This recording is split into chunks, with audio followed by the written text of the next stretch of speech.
You may have achieved a lot in your life. You may be at the very top in one or more areas of your life. But you will not stay at the top unless you are hungry to grow.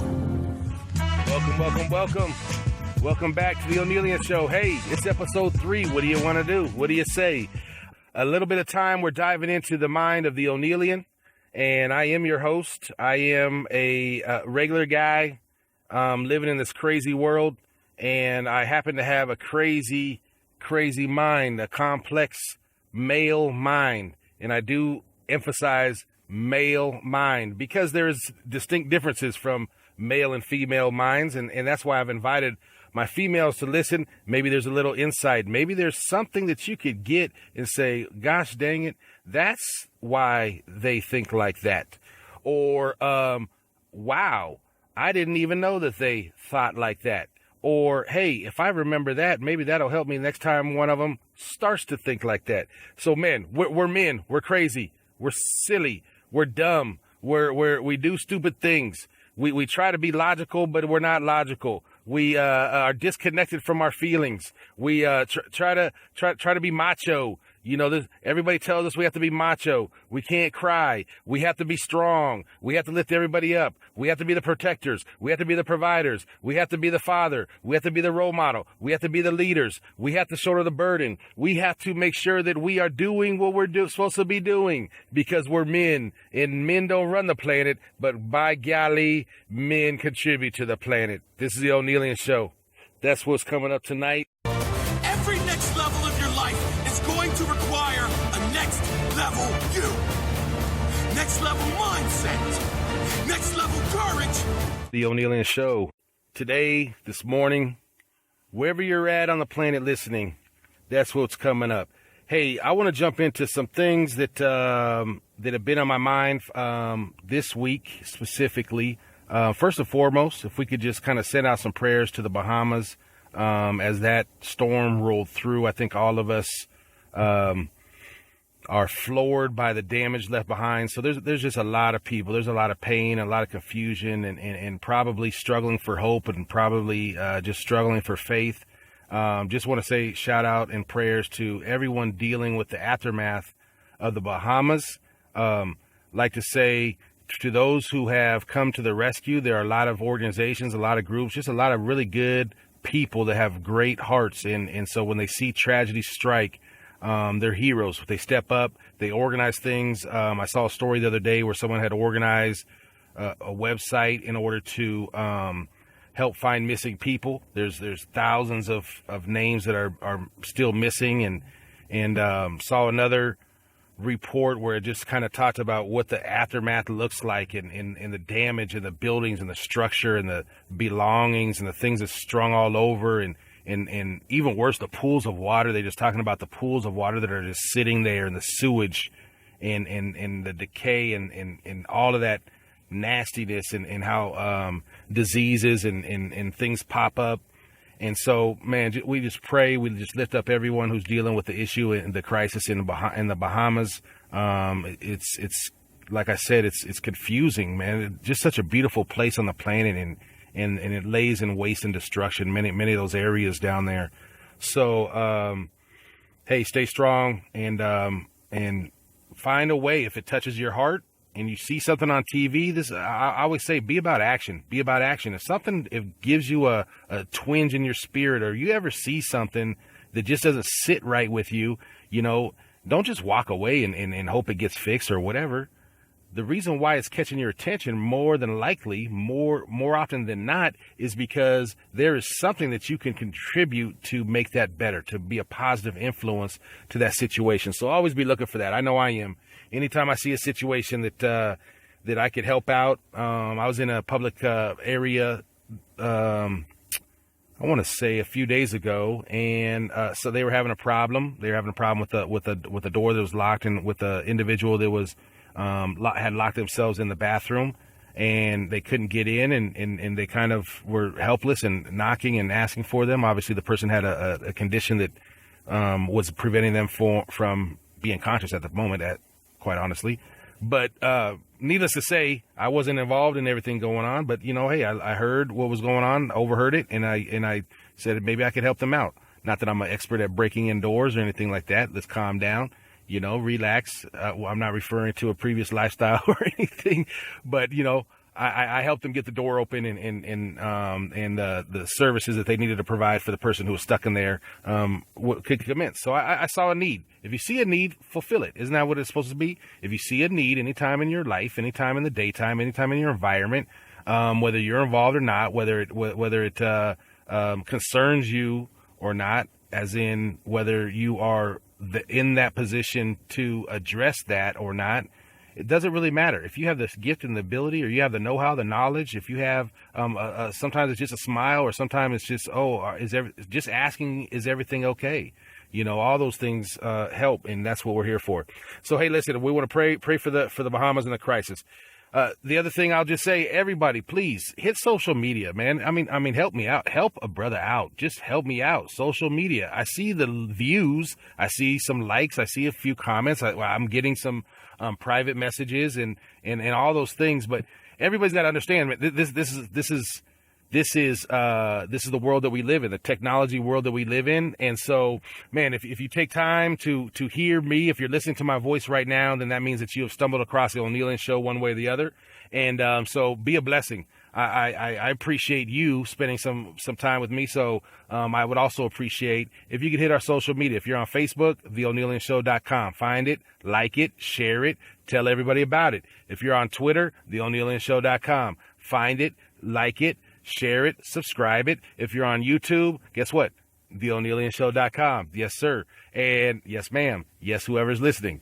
TheOnealienShow.com. We're all over the place. So when you see it, when you hear it, when you see it, do me a favor. Just hit like.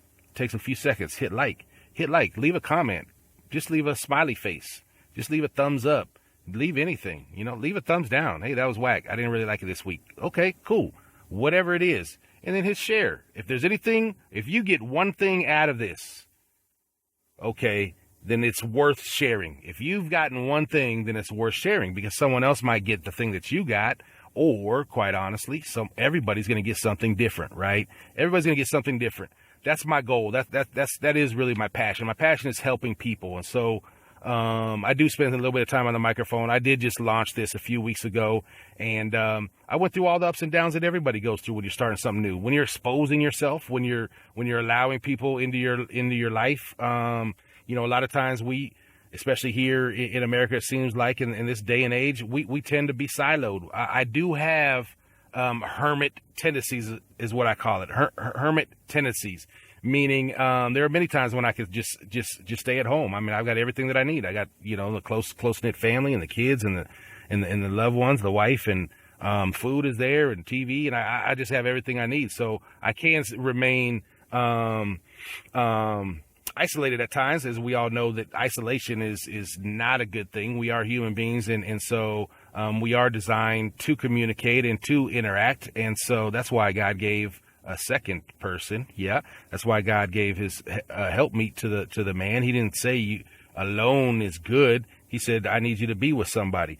So say all that to say that's why I'm here. I'm here to share some time with you guys. And so I appreciate everybody who's jumping on. Hit our social media. I'm all over the place. I try to post.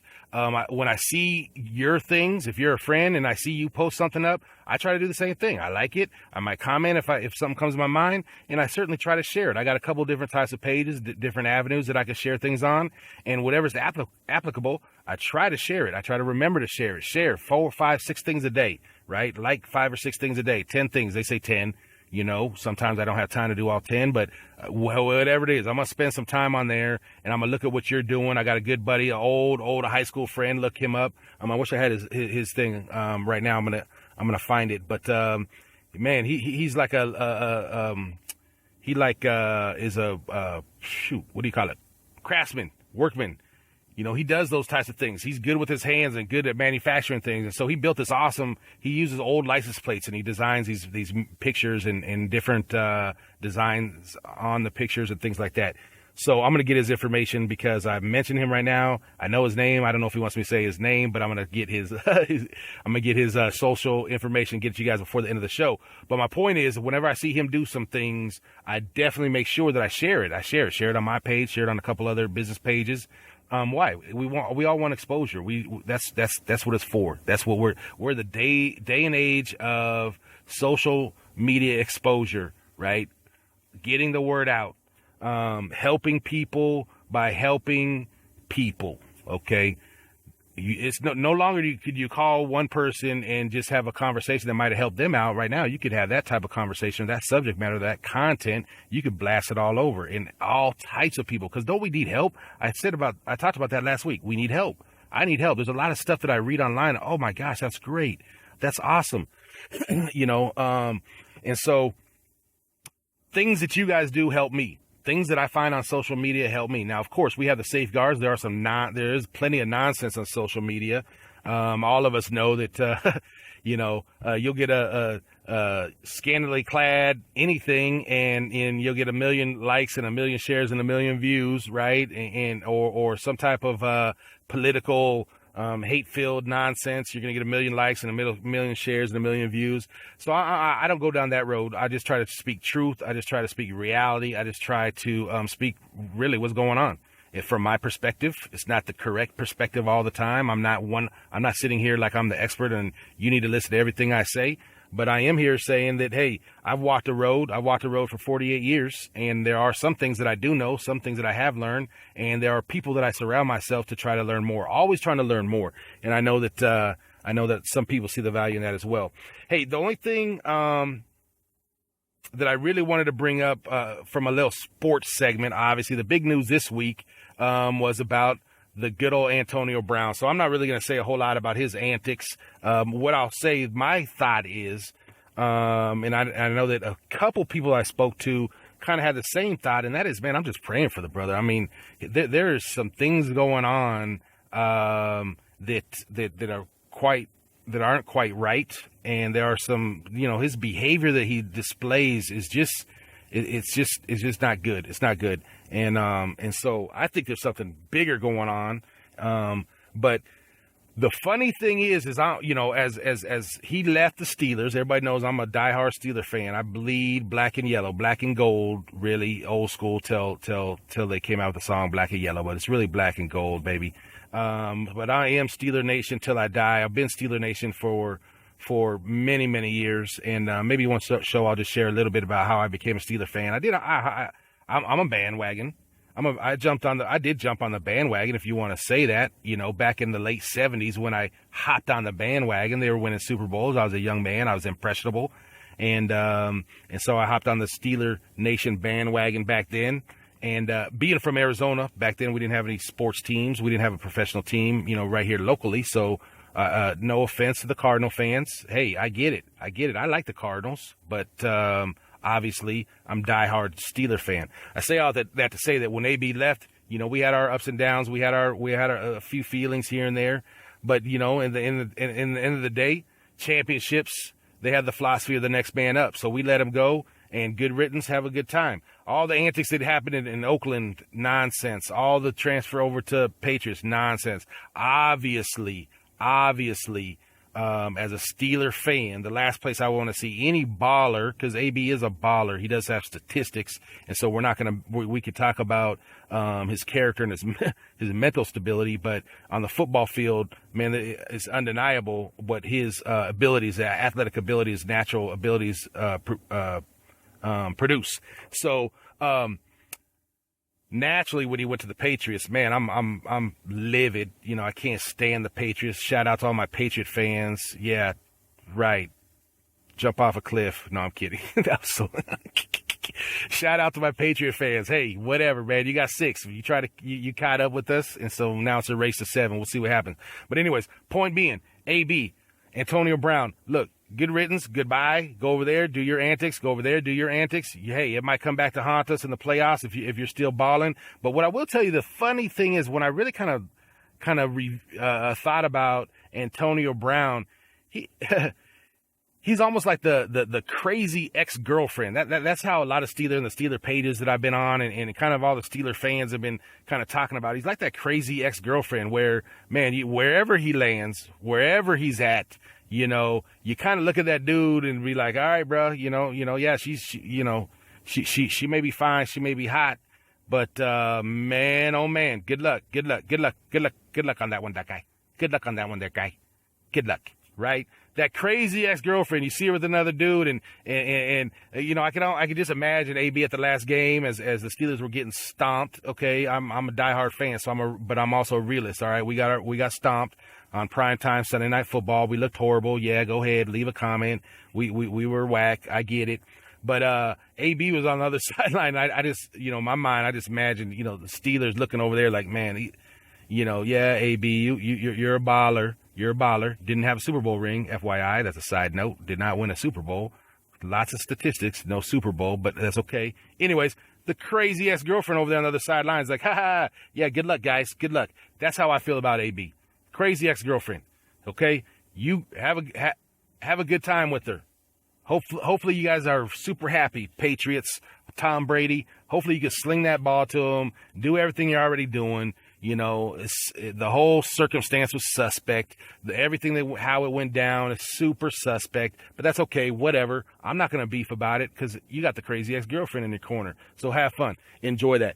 That's all for AB. I know everybody's got an opinion, a sports opinion on his accolades and what he's going to bring to the team and some of the undercutting jankiness, the corruption, and the shystiness of Robert Kraft, who's already in his own shysty corruption, even though he's denied it, allegedly, right? But, the way things go down these days is just, man, it turns you off, quite honestly. I know a lot of people that just, man, they don't want to watch NFL. They don't want to watch NBA. They don't want to watch none of these things because supposedly they're not supposed to be like, wrestling or some of those other scripted things. But, man, sometimes things happen. The whole thing from the minute there was trouble in Pittsburgh to the leaving to all the antics in Oakland to suddenly, everything's hunky-dory, everything's great, and I'm in New England. I will tell you this, ladies and gentlemen, and this is just me, but I do believe in karma, and I do believe Antonio Brown has burnt some bridges and done some wrong things, and so we'll see. Hey, that's the Patriots. That's what they do. Man, let me think. What do I got on my mind this week? There was 2 instances this week where I visited someone and then, where I had some visitors at my house as well. And it just kind of, I was kind of chuckling a little bit, and I've heard stories or I've heard, comedians do certain sets on this type of thing. But I was thinking about when you're a visitor or when people are visiting you, there's a certain etiquette. It's that part of life that we all have where there's unwritten rules. Like there's no manual for how to act when you're visiting someone's house or how to act when someone's visiting your house or vice versa. All that. There's no written rules. There's some certain etiquette, some certain practices that I think some of us have been taught. Right? There's no manual on it, but there's some things that struck me when I was a visitor and when someone was visiting me. And so I'm asking you who's listening today, what are a few unwritten rules possibly about visiting when you're in someone else's house or when someone comes to your house? What are some of the things that may not be written down, but you've been taught, man, we just don't do that. I never used to do that. I can't do that. Or I can't believe they did that. What are some of the things? What are the rules? Let's see if we can't kind of narrow some things down and get the record straight, because I know that people act differently. People act differently when they're visiting, and people act differently when I'm visiting. The first thing, so let's look at it, right? The first question that I have for everybody listening, please give me a comment and let me know. And that's the driveway. The driveway. What is the unwritten rule about the driveway? Because when I'm going to visit somebody, am I supposed to park on the street or can I pull into the driveway? Now, I understand that some people, not understand, but I have heard both sides of the story. Some people say, hey, you're visiting somebody, you park on the street as a visitor. That's where visitors park. And, you don't park in the driveway. We may need to get out or come in or so forth and so on. And then I've heard other people say, well, look it, man, I'm coming to visit you. This is kind of where I land really when I'm coming to visit you. Typically, when I go visit people, I'm going to let you know. If there's space in the driveway, I'm pulling into the driveway. I mean, that's your property, right? I'm there to visit you, right? So why wouldn't I pull onto your property? The street technically is public property, and therefore I'm not even at your house. Okay. I'm out on the public street. So personally, I do pull in the driveways. Let everybody know. Now, party foul. If your car is a bucket and you're dripping oil, not even if it's a bucket, but if you're just dripping oil, if you're dripping any type of liquids, you should know it. If you don't know if your car is dripping liquids, go outside right now, roll around underneath your car, and then get up and see if there's anything on you. That means you're leaking something, okay? If it's not just dust and dirt and car tire marks, then you're leaking something. You should not pull into anybody's driveway ever if you're going to leak on their driveway. I get that part. I get it 100%. When you go visit somebody, do you pull into the driveway or not? Do you park on the street? When someone comes to visit you, do you expect them to park on the street or park in your driveway? Is your driveway open for anybody to park as long as they're not going to jack it up? Or do you rather them stay on the street? So that was the first thing. Visiting, unwritten rules of visitation, right? In your house. I told you, I pull in the driveways. If I'm coming to visit you, my car does not leak. And so I'm going to just go ahead and pull up into your driveway, right? Now, the funny thing is, and this is me only, so don't turn to a male or a man near you and say, what's your deal? But I don't really like people parking in my driveway. When I'm visiting you, I like to park in your driveway. If you come visit me. I don't really like anybody parking in my driveway. And probably the only thing is because it's inconvenience. Like I don't enjoy walking up to somebody and saying, hey, you know what? I need you to move your car. Now, most people, they don't mind. They're going to pop out, they're going to move the car and, we'll be on their way. But it just seems like in most activities or most events that are at my house, it seems like I'm always the one who's got to run in and out. Like I'm going to do something. We forgot oil. We need this or we need that. So, parking in the driveway, when you're parked behind the owner's vehicles, you have to either be ready to move at the drop of a dime. You can't be in a conversation. You can't be in the pool. Oh, where's my keys? Or, you can't be all of that. If you're going to park in the driveway, you have to be accessible and available to move whenever they need you to move, right? Or whenever I need you to move, right? So, parking in the driveway, that's one thing. Let me know. Do you park in driveways or not? I don't know. What's another one? Tour. So sometimes when I go to people's houses and it's the first time I've been there, it's a nice house, love the house or whatever it is. And they want to give me a tour of the house. And there's been times when people have come to my house and, we live in upstairs, downstairs. So a lot of times, especially the first time visiting, hey, you know what? Let me show you the house. And so, what is your rule? What is your practice on tours of your house? Do you show from a distance? Do you get all the way in? Do you show them every last room? Do you kind of open up a door and say, hey, this is what it is, and then close the door? Or how do you do tours around your house? What's crossing the line? What's not enough and what is too much? I'll tell you that, me personally, I'm a little bit of a private guy. And so when we're doing a tour, there's one area where, my wife sometimes takes people into, or sometimes we've had people who have just gone right in. But the master bedroom is really kind of something that's kind of, here's the master bedroom. Like I might even point from it, the door may be open, but I'm just going to point, that's the master bedroom. Yeah, let's keep on rolling. The master bedroom, you don't need to see the master bedroom, right? You don't need to see the master bathroom on your tour. That's just me, right? The master bedroom, master bathroom, my inner space, my sanctuary, my spot. You know what I mean? You need to know that it exists, but you really don't need to know the details. That's just me. What about you? When you give tours, you give them the whole tour of the whole house? Do you slide them through the master bedroom all the way back into the master? Oh, this is my big walk-in closet over here. Isn't it nice? Man, I don't even know where I got it from, but that is like a complete and total encroachment. Like I get real uncomfortable with that. Tours for me are just perimeter. Hey, look over there. Yep, that's an extra bedroom. This is the office over there, and this is over here, and that's over there, right? That's really, for me, that's how tours are done.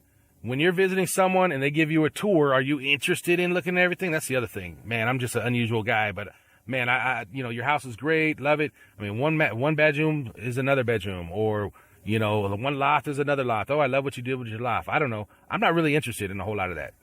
Like I could stand in the living room of the house and kind of get the full general layout of the whole house and say, man, yeah, this is dope, dude.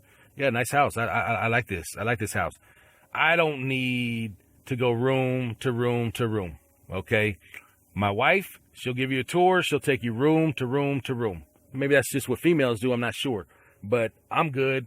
And when you come over, if I'm the main host and you don't have a tour guide, then you will probably just get a directional pointing. So that's tours. Oh my goodness. Visiting, unwritten rules when you visit someone or when someone visits you. Unwritten rules. Where's the rule book? What do you allow? What do you not allow? What gets on your nerves? What doesn't get on your nerves? What do you feel like you have a right to do when you're visiting someone else? Right? We have the infamous bathroom. Like when you're visiting someone, how comfortable are you going to the bathroom? How comfortable are you using the restroom? I'm talking about obviously dropping a deuce. Do you go to the restroom when you're visiting someone and drop a deuce in their bathroom? Do you mind when people come and visit you if they drop a deuce in your bathroom? Hey, we're talking about unwritten rules when you're visiting somebody. Me personally, guess what? The Onealien, he doesn't drop a deuce nowhere but his own deuce dropping spot. I don't like using any, but if I'm visiting you, I must, unless I'm there for like 2-3 days, don't worry about it. I will not be in that bathroom on a long extended time. Okay. And quite honestly, when people come over, unless you're there for a certain amount of time, unless you got a stomach condition, you got the bubblies, you got something going on, then man, you can't just, that's like, I don't know what that is. That's private, or that's, I don't know what that is, but go take that, you can do that somewhere else. Bathroom. What are the unwritten rules on bathroom? When you're visiting or someone's visiting you, what do you expect? What is your policy? Right? What is your policy? One thing is, obviously, if you're gonna drop a deuce, man, then you don't have to hide it. Say, man, this is what's popping off. You got some spray, you got something, man, let's help everybody out, right? But in my house, yeah, let's not. I don't do that. I won't do that. A lot of my philosophies, personal philosophies, are things that I wouldn't do. So quite honestly, I don't necessarily, I know everybody's not like me, obviously, but I don't really want you to do things that I wouldn't do with you. I guess that's the easy way to put it. I'm not using your restroom. Yeah, let's refrain from that unless you absolutely have to. Manners. How about manners? When you're what is proper etiquette? What manners are we supposed to have when people? And when I'm talking about manners, I'm talking about. Let me think. Recently, I had some visitors, and one of the visitors, it really doesn't matter age or anything like that, but one of the visitors was, as we're talking and conversating things, they were posted up, sitting on the edge of the couch, the arm of the couch. I understand it's comfortable. I understand, everything. I understand limited seating in some areas and this and that, but are you serious right now? Like, is that proper etiquette to go to someone's house and sit on the arm of the couch? I must be old school. I know my mama wouldn't let us sit on the arm of no couch. Plus, we just didn't sit on the arm of the couch, right? I would never, you will not, never say never. No, I could go ahead and say never. You will not catch me at your house sitting on the arm of your couch. I just won't do it, right? That's not the proper manners. You will not see me at your house opening up the fridge even to get something to drink. Even when you tell me there's something in the fridge, pretty much me specifically, I still don't like going in. That's your fridge. That's your area. That's I don't know, until I get comfortable 2-3 times visiting her, maybe something like that. Or you say, hey, John, grab me something. If I'm getting something for you, then I might feel a little more comfortable, but I don't go in people's fridge. I've had people come over and within 10, 15 minutes, I look over and the fridge is open. Like, what are you looking for? Like, whoa, hold on, stop. What's going on? Kindly close that. And what do you need? If you need something, I'm happy. I'm a host. I'm happy to get it for you. What do you need? What you don't need to do is open up any of my fridge or my cabinets, right? Unless you know me like that. And typically, if you're visiting and you don't know where something is, so you're looking for it in the fridge or in the cabinets, that means that means you shouldn't be in there. That's just me. Manners. What other manners? Sitting on the arm of the couch, sure. Helping yourself in the looking around in the fridge or the kitchen. What other manners? What other unwritten rules or things that I would never do at your house? I would never. This is a man thing, probably, but I would never sit in your special chair. Like a lot of men. I'm not gonna say every nor most. I'm just gonna say a lot of men, that I know of, and it could be females too, but I'm just saying in general, a lot of men have their chair, right? That's where they watch the game at. That's where they do this at, the movies at. That's where it's comfortable to them. It's sunken in to their booty, right? It's leaned back, all that stuff. That's their chair. When I come to a house, I might look at you and say, hey, or if you say, go ahead, sit down anywhere. Or anywhere, you sure? Cause I'm a man too, and I like comfortable chairs. So, but chairs, if you got a chair, if it's a special chair, if I could tell it's a chair, if I could tell it's a central command chair, if I could tell it's in the middle, it's got, the cup holders or the remotes or whatever it is, dude, I'm not sitting down in your chair. It's good. I'm good. I'll sit over here. I'm good. I'm a guest. I don't even want to. I'm not even going to ask. I'm not even wish I could, right? I'm not going to grab a remote and start flicking the channels on someone else's house. Manners, man. What happened to our manners? I don't touch remotes unless it's my own remote, right? The concept of a chair, that kind of brings me back to the parent-kid topic. The concept of a special chair, daddy's chair, parents' chair, parents, parent, dad's bowl, dad's special plate, special, right? Dads, men, sometimes we like to have certain things around our house, in our castle, that's just special for us. I don't consider that selfish. I just consider that honoring, right? And so we may have a chair. The funny thing is in my house specifically, there are times when my children have struggled with not sitting in dad's chair, for example. And not everybody's raised that way. That's all. Not everybody has grown up that way. And so they would always just sit in the chair, and I'd look at them like, I'd become the big bad wolf because I'd give them the daddy, mean face, right? Like, get out of my chair. Well, this is, you're not sitting in it. Well, it doesn't matter if I'm not sitting in it. It belongs to me. Like I don't need to sit in it. If I have a car and I choose not to drive it, that doesn't mean you can just go hop in and drive the car, right? The principle of the fact is that the king of the castle has a throne. Now, I'm not talking about the bathroom throne. I'm talking about, this is my chair. It fits me. It's the right angle. It's all these things that I like. And I don't see nothing wrong with parents having items that children cannot partake in. And it might be a chair. It might be a spot in the house, in my office.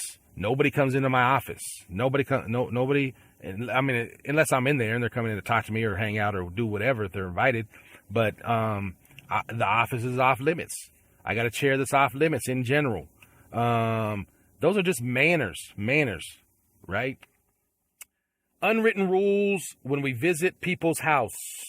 Or when someone comes and visits your house. We talked about sitting. Oh, I got one.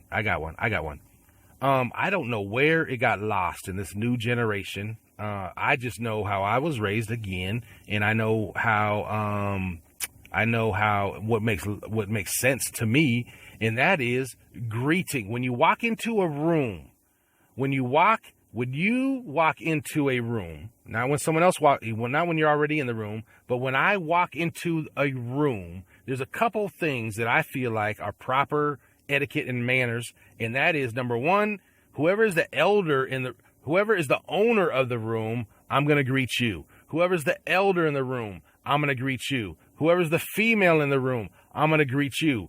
And right down the line. Hey, I might look over at the rest and just, hey, how's everybody doing, or something like that, right? But this day and age, that man, I don't know where that's been lost. There's a lot of times when people have walked into a room that I've been in, and there was someone else in there, elder or myself or whoever, and there's no greeting, like no greeting whatsoever. Like someone comes into the room and just rolls about their business, right? Like, hello, hey, hello, right? I had to tell my son that with him and his friends. I'm old school, okay? You and your friends come up. The minute y'all walk in the door, the first thing you should be doing is greeting me, right? Greeting your mom, greeting your family, whoever's there, whoever's in the room, whoever is in your line of sight. They deserve, especially your elders, especially adults, especially if you're a child, a greeting. Hello, hi, how are you doing? Hey, whatever it is, an acknowledgement and a greeting. Okay, I know that for a fact that 9 out of 10 times that's what I'm going to do, and that's how I try to teach kids, my kids, and anybody's kids. When you walk into a room and other people are occupying the room, there's no way unless it's a meeting and everybody is paying attention to something, but there's no way you shouldn't say hi. Okay, when you come home from school, kids, say hi. Oh, hi. How was your day? Great. All right, cool. Awesome. Well, welcome home. Grab a snack. Let's whatever. Okay. But you come in and you say hi. Okay. You have friends or you have guests that are with you, kids, and you need to tell your friends, hey, when we come in the house, man, make sure you say hi to my mom and dad. Period. Say hi. Greet them. Say hi. How you doing, Mr. and Mrs. Onealien, or whatever it is. Okay. Manners. It's just etiquette. It's just what happened to our greetings? What happened to our respect? Right. Last one I'm gonna say. This kind of falls out of visitor realm and just kind of in general household stuff, etiquette, manners, unwritten rules. My rule, my principle, my philosophy is, okay, if you don't own something, if you didn't provide something, if you didn't supply something, then don't be the last one to use that something. Does that make sense? That's me. If I buy the juice and there is only one glass of juice left, then that's not to say you can't have it, but you need to look towards the owner and say, hey, there's only one glass of juice left. Did you want that, or you mind if I finish it off? Boom, finish it off. Cool. Right? But sometimes people just, they will finish off the last. And so I never like to be the person, nor even more do I ever want me to be responsible for the person, owner who goes to look for something that belongs to them and it is gone. It's not there. And who used it last? I did. I used it all up and I didn't let them know. Hey, by the way, I don't even know what I can think of right now, but by the way, you know, that lunch meat that you bought is really good, man. It's nice and spicy. I love it. I love that buffalo chicken breast, spicy meat, whatever it is. I made a sandwich. I used the last of it. There's none left. Okay. Just let somebody know. We don't do that this day and age. Not all the time. Not in my household, you know, and I had to sit everybody down and say, look, if it's the last of something, just say it, you know, even on meals, even for meals, when you guys cook meals and everybody's eating, right? And, you know, maybe we barbecued and there's one burger left. Okay. It's just out of respect, man, just out of acknowledgement of the owner of everything, that of God first who provided it, but then of the king who provided it, or the queen who prepared it, or the king who prepared. Look, I'm not getting men and women to calm down, but whatever happened, that is just etiquette. That's manners. That's respectful, right? Anybody else going to finish that last burger? I'm still hungry. I'm going to get it. That's my third one, but hey, I'm going to get it anyway. Whatever that is, there is no way on this planet you would catch me at your house finishing off anything without asking first. I just wouldn't do it. That's how I was raised. How were you raised? Guys, give me some feedback. Give me some feedback and let me know. These were a couple things that are on my mind this week. Talking about visitors, when I visit someone or when someone visits me. Talking about just general etiquette and manners around the house. How were you guys raised? Do you guys go in refrigerators? Does your kids go in your refrigerators? Is the kitchen ever closed? I mean, I was raised where the kitchen closed. The kitchen was open a certain amount of time. After that, the kitchen's closed. You know, after 7 o'clock at night, after we've eaten dinner and cleaned up, kitchen's closed. Like, you can't just go traipsing in and out of the kitchen, snacking or doing whatever you want all night long. That's how I was brought up, you know. Dinner's served on the table. When dinner's served, dinner is served. You can't play 30 more minutes of your game and come down and grab your plate when you're ready. No. The kitchen might be closed. Plus dinner was already served, right? We already ate, right? All those things. You guys tell me about you, though. You guys tell me what you learned. How does that operate in your house? What are the manners? What do you see? What do you have to harp on your kids for? What is the craziest story that someone did as a visitor at your house? Let me know. At the Onealien show. Let me know on Facebook. Leave a comment. Let me know on YouTube. Send me a message. What I want to know from everybody, anybody who's listening to this right now, open up your app right now. Make a comment right now. Or send me a direct message right now. I want to know the craziest thing that you did in someone's house or that someone did in your house. Because I know there's some crazy stories out there. There's got to be. All right, moving on. We're not going to talk about that anymore. The unwritten rules, but there are some rules to everybody's house, right? What else is on my mind this week? Let's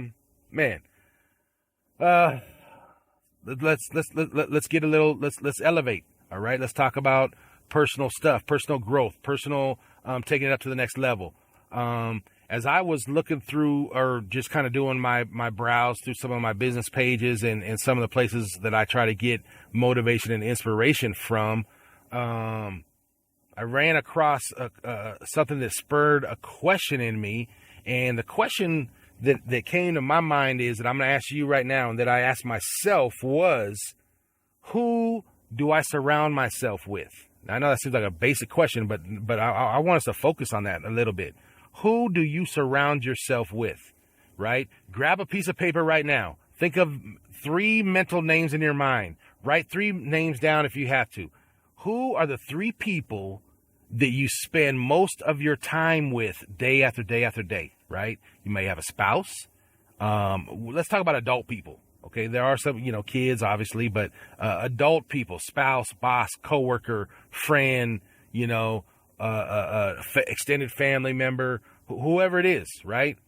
Write down the 3 people or, mentally list the 3 people in your life that you spend the most time with. Right? Sun up to sundown. These are the 3 people that I spend the most of my time with. Okay. And then what I would like you to do, what I did was I asked myself, what is the actual specific connection that I have with all 3 of these people? Right?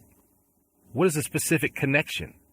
Because what I found in my life, there's a lot of times when I thought that there was a relationship and a closeness with a certain individual, but over time it collapsed, right? And I was wondering, well, man, what happened to so-and-so? And then what happened was I realized, well, you know what? What happened was we were great. We were super tight. We did this, that, or whatever, but we did it.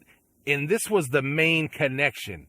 And even though we still have a friendship to today, almost everybody, even though, there's no ill wills or anything like that, but once one of us moved past that connection that we had, then the relationship, the influence and the friendship just takes on a whole different meaning, a whole different form, right?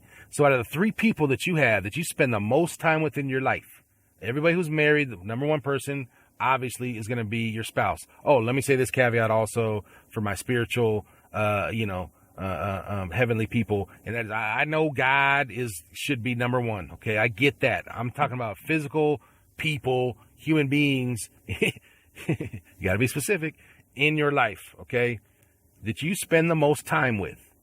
Again, married people, spouse better be your first one of them, your first one. You're not listing them in order, right? You're not listing them in order. It's just 3 people that you spend the most time with, right? So my wife is one of them. Okay, I've got I've got a longtime friend, 20, 30 years is one of them, and I've got another even longer friend, but man, his influence on me is just impactful. Even when I just think about it, I had to pause just because his influence is awesome. So the reason why we're doing that is just that influence. We're getting personal right now. And so we're talking about how do we elevate? How do we get better? How do we do things better? And one of the things that I focused in on was influence, my influence and other people's influence. Okay. And the way I wanted to break that down was, over time, how much time, the most time do I spend with 3 specific individual people? Okay. And then I looked at the connection of each one of them. What do we have in common? How or why are we connected? And what is our influence to each other? My influence to them and their influence back to me. Hey, listen, I'm going to talk more about the 3 people, the influences, and some of the safeguards, the red flags, some of the things that we all got to be aware of when we have these relationships and different individuals that we spend a lot of time with influencing us. This is the Onealien Show. I've been going a long time, so I'm going to take a quick break, give me a beverage, and I'm going to come right back to you when we continue to elevate on a personal level and try to make each other better. The Onealien Show. Hey, be right back.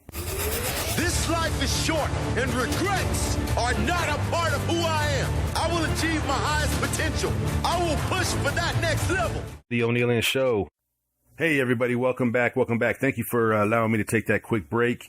We're talking influence. We're trying to elevate ourselves on a personal level. And so we're focused this week on influence. And we're using the example of listing 3 people around you that you spend the most time with, and then you are going deeper than that. Here's how much time I spend, or the people that take up majority of my time, and I'm going to examine the specific connection that I have with each and every one of them. Okay, and then we're going to go 3 levels deep. Now that we know the 3 people that we spend the most time with. Now that we know specifically what the connection is that we have with each and every one of them.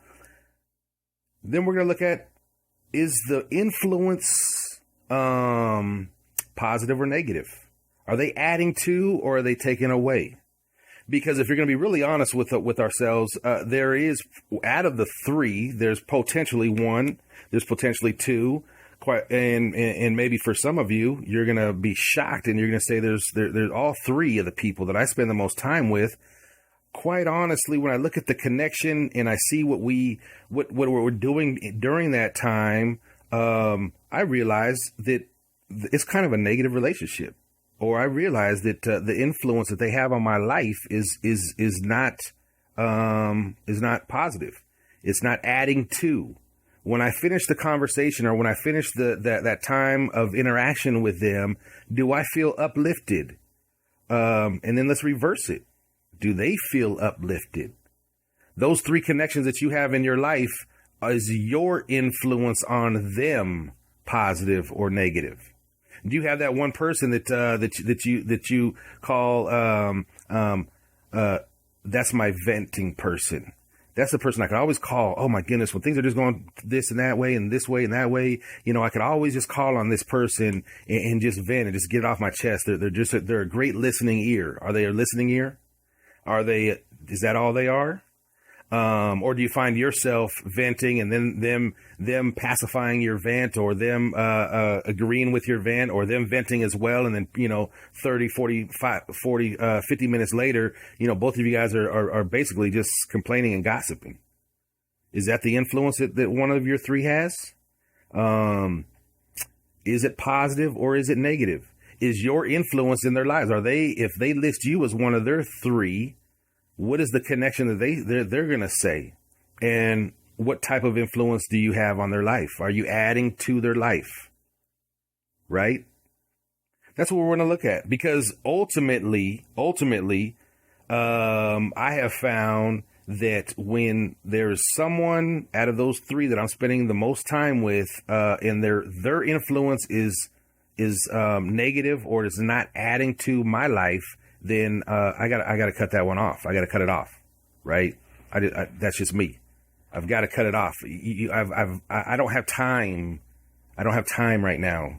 You know, I'm in a segment of my life where I just feel like I don't have time for some of that negativity.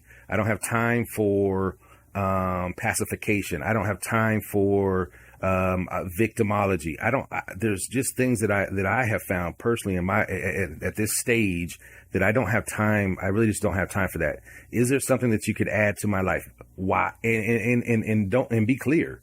I'm holding myself to the same accountability, right? Am I adding something to their life? You know, as I'm speaking these words right now, I know someone who I've called a couple times to help me sort some things out. Not really a venting session or a gossiping or complaining session, but just, hey, let me say this to you in this way and help me make sense of it, right? They were adding to my life with some sound, solid advice, right? And what as I'm going through this process that I'm speaking to everybody about, what have I added to their life? I'm asking myself, what, John, you know, you're the Onealien, you're calling upon them and they serve a certain purpose and they're helping you. What exactly have you done in return? If they have you on their list, are they going to say, oh, he just calls me when things aren't making sense and he needs a different perspective on how to sort it out? Or is he going to say he also does this and also does that? Can he say that I add value, that I add in positive influence to his life? So we got to look at it both ways. Hold ourselves accountable, certainly.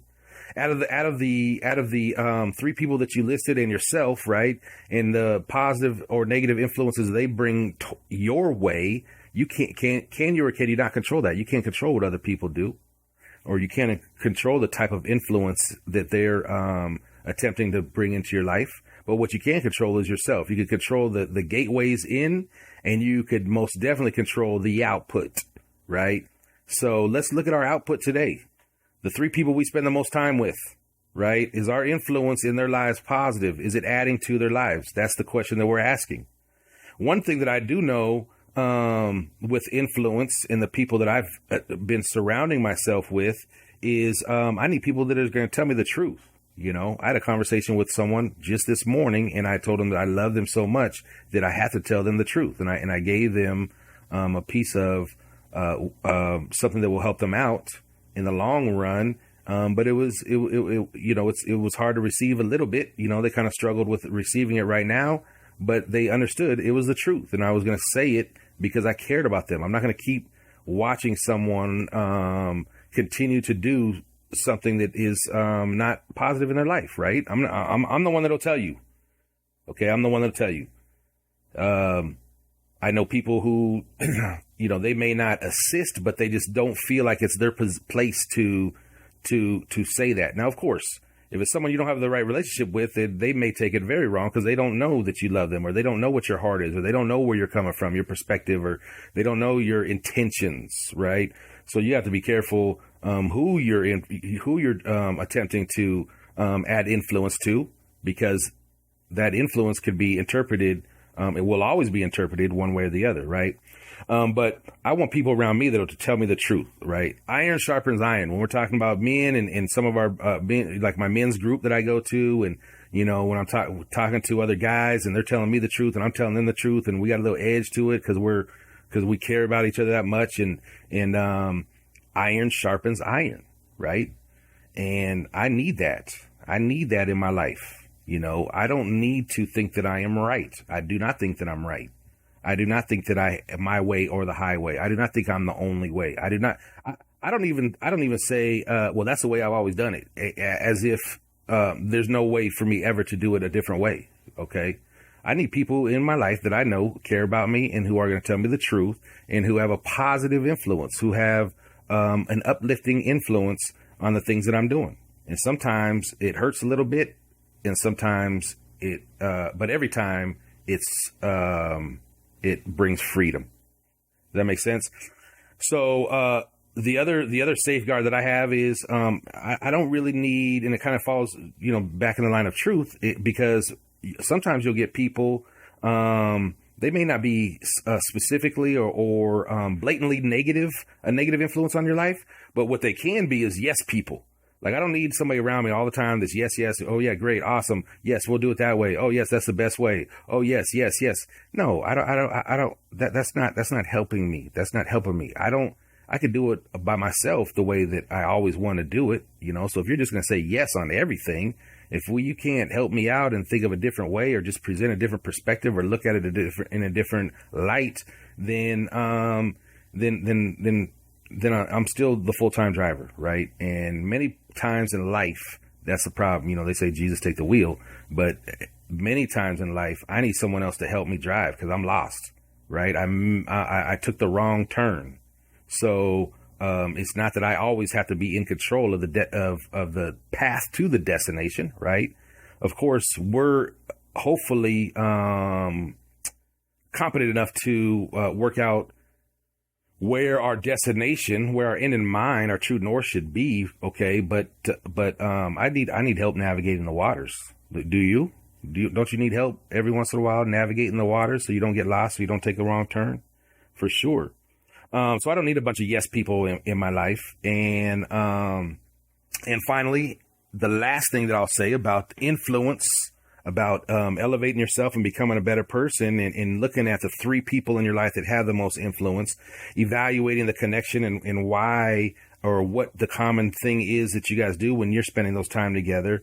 And then looking at, are they depositing into your life, or are they subtracting from your life? Are they a positive influence or a negative influence? And what are you to them as well, right? Ultimately, I want to surround myself.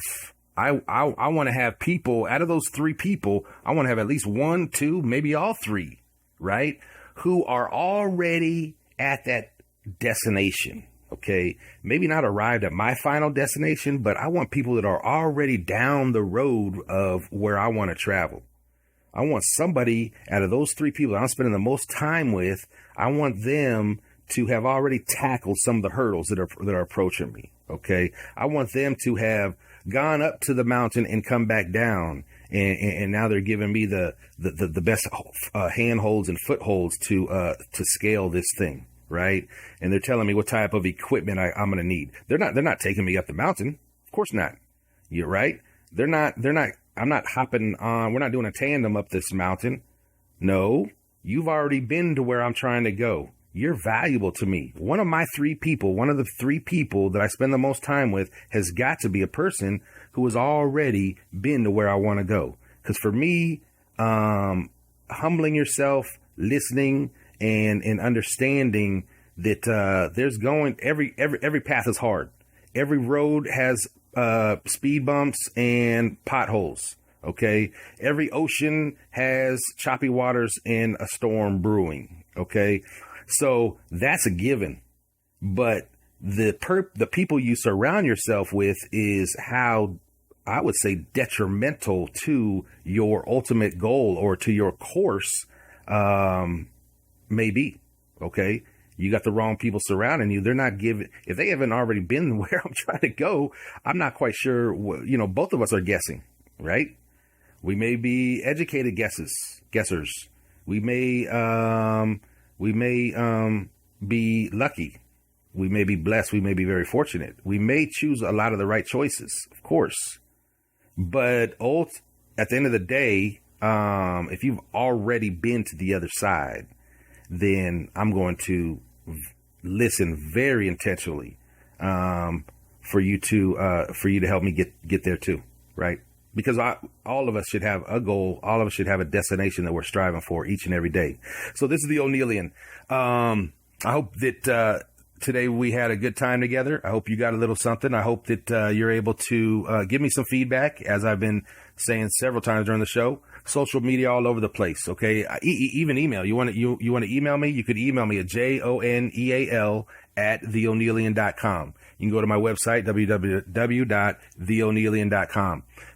You could go anywhere on social media and type in theonealienshow.com. I'm sorry, just the Onealien Show, right? Facebook, Twitter, YouTube, All of them, everywhere. Okay.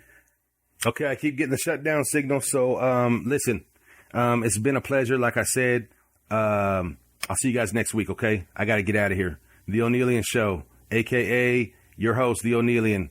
One love. Stay strong. Look me up. I'm here for you. Later. Are you hungry? Are you hungry for growth? You must be willing to go all out if you want to change your life. As humans, we all